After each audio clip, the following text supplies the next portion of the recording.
There's that moment where you get really lucky and your shirt just so happens to match like every color in your hair. Just go with me, all right? Don't crush my dreams.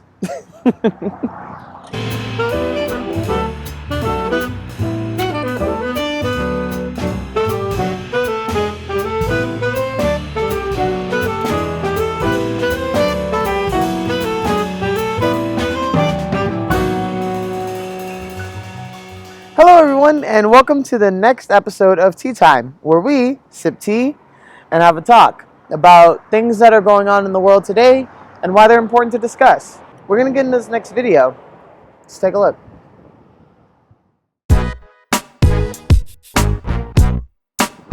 So a topic I really have wanted to discuss for a while is this idea of transgender performance anxiety. What is transgender performance anxiety, you ask? Transgender performance anxiety, or TPA for short, is a series of experiences that plague the trans community involving respectability politics and how we are supposed to present in the community as a whole. What are respectability politics? Well, that's a good question. Respectability politics are not exactly isolated to the trans community, but they do have a major effect on how the trans community sees itself and how we sometimes accept ourselves as trans people. A prime example of how respectability politics can cause transgender performance anxiety would be makeup. I love makeup, but I don't wear it all the time. When I first started transitioning, I had a huge series of panic attacks about that because I was always worried that people would see me as less of a woman if I weren't wearing makeup.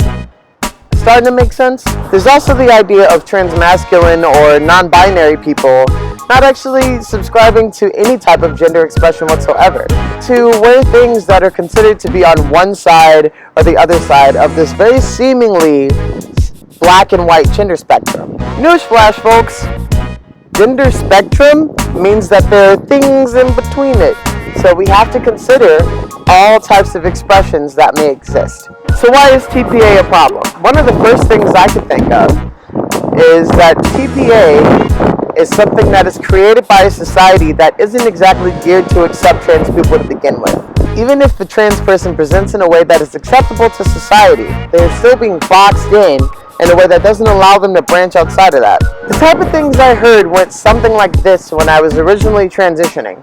But aren't you gonna shave today? You're not really gonna pass if you wear that outfit. My bad. I didn't realize that my gender identity was dependent on other people's opinions of me.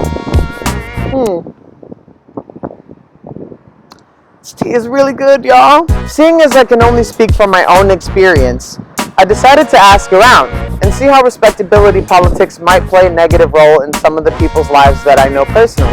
I did get some experiences back from people who identify within the non-binary, gender non-conforming part of the spectrum, which, for the record, is a very underrepresented part of the societal trans community because of the fact that there's not a lot of discussion involving anything that isn't considered trans feminine or trans woman or trans masculine or trans man. When we do these things, we lose the idea of all of the colors that exist in between spectrums. That goes out to all those people who say they don't see color. Some of these responses did come by manuscript, so I'll be reading a couple of them later. But I did get a video response that I think might shed some light on how some smaller pockets of the trans community might not necessarily feel included because of the respectability politics that causes TPA in such a massive level. Check it out. My name is Lucy. I'm agender, androfem. It's really complex when you are not binary, trans, but even when you are,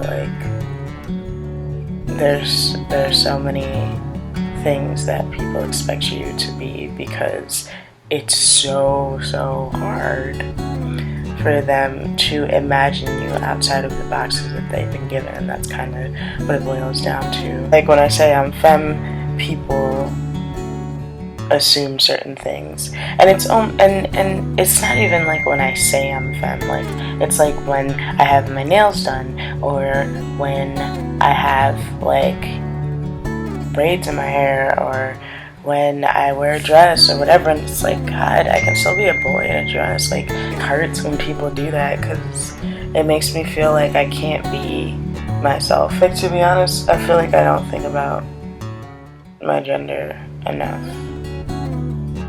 I feel like it scares me, and I feel like other people scare it out of me. I just want to be able to, like, be myself. Other experiences that I've seen come into play have taken form of the written responses that I've received from other people.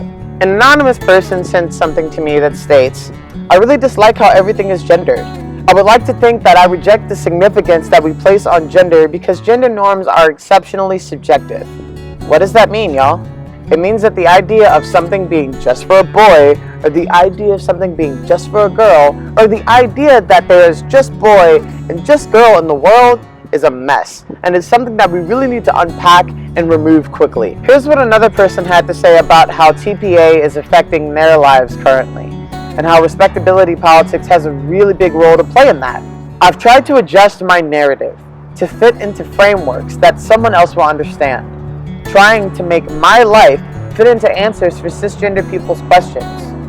And that means that a lot of things that are true to me have to be changed or left out. I don't even have a preferred gender I could transition into. I'm called delusional for my non-binary gender on a regular basis." Can you imagine how messed up that must feel to a person to constantly have their sense of self invalidated because they don't fit into a societal norm? What a fucking mess. Waking up and feeling like you have to be this acceptable version of who you are, which sometimes means removing the true version of who you are from your own narrative. To have to go through such an aggressive manner of erasure is something that needs to be corrected ASAP. So how do we do this? The first step that we can take to hopefully removing transgender performance anxiety from the trans community is believing the identities of people, no matter what they're wearing, no matter what they're doing, no matter what they're involved in, no matter what they believe in. It doesn't make them any less of how they feel just because it's uncomfortable for you. The second thing we can do is work to use our privileges to create platforms where underrepresented members of the trans community exist. Again, we're talking about gender non-conforming people, we're talking about our femmes, we're talking about our boys, we're talking about our agender people, we're talking about our gender fluid people. Third, and I think one of the most important things that we can do, especially you cis people out there who have trans friends and gender non-conforming friends, if you see someone mispronouncing your friend, if you see someone mispronouncing your partner, if you see someone invalidating their existence as a human fucking being, y'all, a human fucking being, stop it, right in its tracks. Make sure that this person knows that they can be themselves around you. And we really need to take those things into consideration. Because respectability politics has literally meant the cost of somebody's pulse before. Again, it is not their responsibility to prove to you who they are. It is your responsibility to accept it. That being said, I'm really glad I got to get this video out. There's going to be more poetry coming up here soon, and a couple other special projects that I've been working on. As always, I see you, I love you, I lift you. This is V to E for Tea Time. Peace.